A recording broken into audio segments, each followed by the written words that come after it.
ये जो Tinder made रिश्ते हैं, डेटिंग ऐप्स से जुड़े हुए रिश्ते हैं, क्या इनके चलते परिवार as an institution of the family ये बच पाएगी कि अब उसकी कोई जगह या कोई अहमियत रह ही नहीं गई है? Let's hear you talk about the pluses and the minuses of Tinder made relationships. आपने बहुत खूबसूरत शब्द कॉइन किया, टिंडर मेड। मैं थोड़ी सी बात इस पर करना चाहूंगा। नई पीढ़ी तो भरपूर जानती है, मगर आपको सुनने वाले मैच्योर लोग भी हैं, सीनियर्स भी हैं। ये टिंडर है क्या? एक तो आवश्यकता आविष्कार की जननी है, एक बहुत मशहूर जुमला है।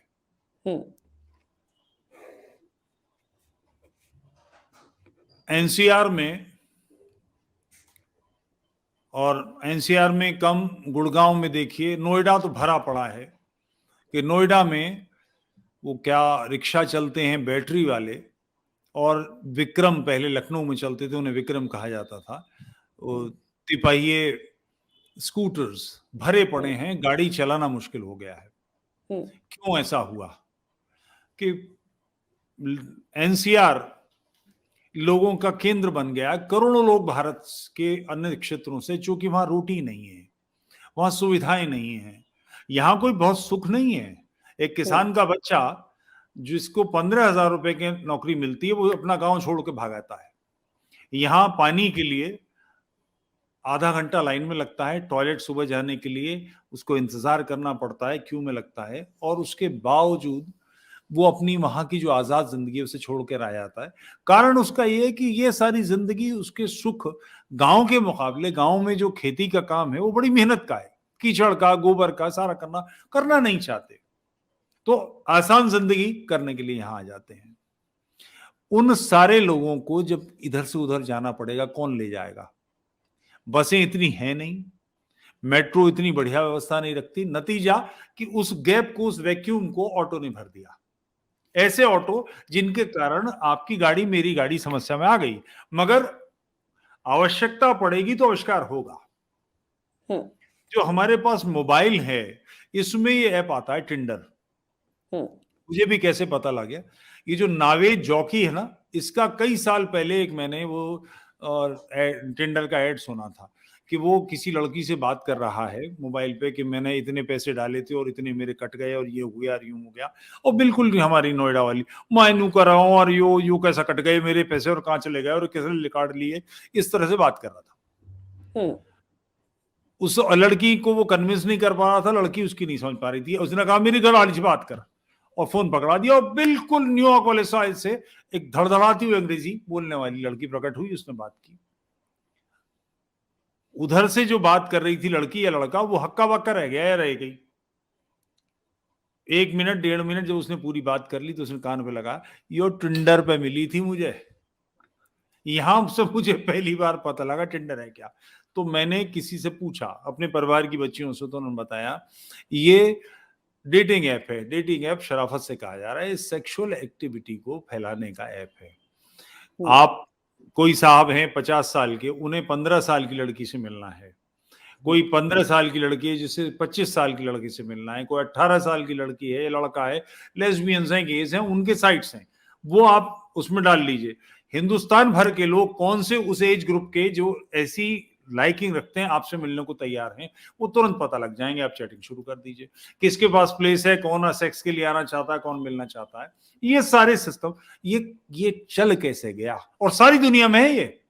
यहां से बाहर जाने वाले विदेशों में इसका इस्तेमाल करते हैं, विदेश आने वाले यहां इस्तेमाल करते हैं, खूब ये सारा होता है। उसका कारण ये कि सेक्स मनुष्य की प्रबलतम वृत्ति है। और रस किसमें है? एक बड़ा सुंदर प्रश्न है। महाभारत में जिस समय ये पांडव वनवास में हैं और जल पीने के लिए गए हैं, तो एक के बाद एक, एक के बाद एक, एक के बाद एक, चारों पांडव गिर जाते हैं और अंत में युधिष्ठिर पहुंचते हैं। तो उसमें 100-125 प्रश्न हैं, अद्भुत प्रश्न है, बहुत ही सुंदर प्रसंग है महाभारत के ये, गजब। तो उसमें से महाभारत, वो यक्ष पूछता है युधिष्ठिर से कि रस किसमें है, यानी टेस्ट कहां से है? तो उत्तर देते हैं नवीनता में। आपको बहुत अच्छी एक सब्जी लगती है, आप कितनी बार सुबह दोपहर शाम उसको खा लेंगे? कोई ड्रेस बहुत पसंद है, 6 महीने तक सुबह शाम उसको ही पहन सकते हैं क्या? आपको नवीनता चाहिए, चेंज चाहिए। वही हाल सेक्स का भी है। परिवार संस्था इसको तय करती थी कि क्योंकि हम लोग जिस वातावरण से बने हैं और हमारे यहाँ तो 8 प्रकार के विवाह हैं। जावाली ऋषि ने इस सारी व्यवस्था को बनाया है। हम्म, जावाली ऋषि की माँ के बारे में ही है, उसे ही नहीं पता था। वो बच्चे ने देखा कि वो जिसको पिता समझता, उसको कोई मित्र आया, वो उसकी माँ को घसीट के ले जाने लगा। तो वो अपने पिता के पास भागा-भागा गया, उससे कहा कि ऐसा-ऐसा। तो बोले उसका अधिकार है, मेरा मित्र है। उसने सारी संस्था बनाई थी कि ये ठीक नहीं है। किसी महिला को उसकी इच्छा के विपरीत ये सब नहीं किया जा सकता। ये वहां से शुरुआत हुई है। तो ये सारा सिस्टम कि आप कुछ इकट्ठा करते हैं तो वो अगली पीढ़ी तक कैसे पहुंचेगा? इसके लिए नेचर वाइज हम मोनोगेमिस्ट नहीं हैं। स्त्री मोनो आंद्रे नहीं है। एक स्त्री एक पुरुष के लिए नहीं बनी स्वाभाविक रूप से, एक आदमी एक स्त्री के लिए नहीं बना। ये स्वाभाविक है सृष्टि में कि कोई भी जानवर ऐसा नहीं है, कोई भी पशु ऐसा नहीं है, कोई भी पक्षी ऐसा नहीं है जो एक ही के साथ जीवन बिताता हो। ये है। मगर हम कारण क्या है कि हम जिस समूह में रह रहे हैं, मनुष्य ने पशुओं के बीच में अपना स्थान बनाया है। उन पशुओं के पास नाखून हैं, दांत हैं, मनुष्य के पास नहीं है। उनके पास बाल हैं, वो उनको आवश्यकता नहीं है सर्दी में बचने की। तो मनुष्य ने समूह बनाए कि हम जीवन संभव कर सकें। उस मनुष्यता का आधार ये है कि हम ऐसा नहीं करेंगे। अब कठिनाई ये है कि इन महिलाओं के या इन पुरुषों की जीवन में जो कम आप बात पूरी कह लो, रुकूं? हाँ प्लीज। तो जो लोग ऑफिसेज में हैं, मेरे मेरे एक घटना है, मेरे एक साथी मित्र हैं, बहुत छोटा है मुझसे। वो एक दिन आए रोए पीटे। मैंने क्या हुआ? बोले मेरी गर्लफ्रेंड थी, उसने यूं किया वो किया, और वो मेरे ही फ्लोर के या मेरे ही बैच ग्रुप के 2 लड़कों के साथ में उसका इन्वॉल्वमेंट। तो फिर क्या हुआ? बोले मैं रोया पीटा, झगड़ा किया, तो उसने मुझे धमका दिया, तुम मेरे खसम हो क्या, इस तरह से। और मुझसे पूछा कि मैं तुम्हारे जीवन में आने वाली कौन से नंबर की लड़की हूं? तो मैंने कहा तुमने क्या जवाब दिया? बोले उसे तो नहीं कहा, मगर आपको बता रहा हूं, ये 10वीं है। मैंने कहा फिर तुम किस मुंह से उससे पूछ रहे हो? तुम्हें क्या अधिकार है? अगर रिश्तों की पवित्रता का बेसिकली तुम्हें लग रहा है कि हाथ से ना फिसल जाए, ये मछली निकल ना जाए, मुद्दा ये नहीं है कि इसको कैसे जीना, मैंने कैसे जीना है।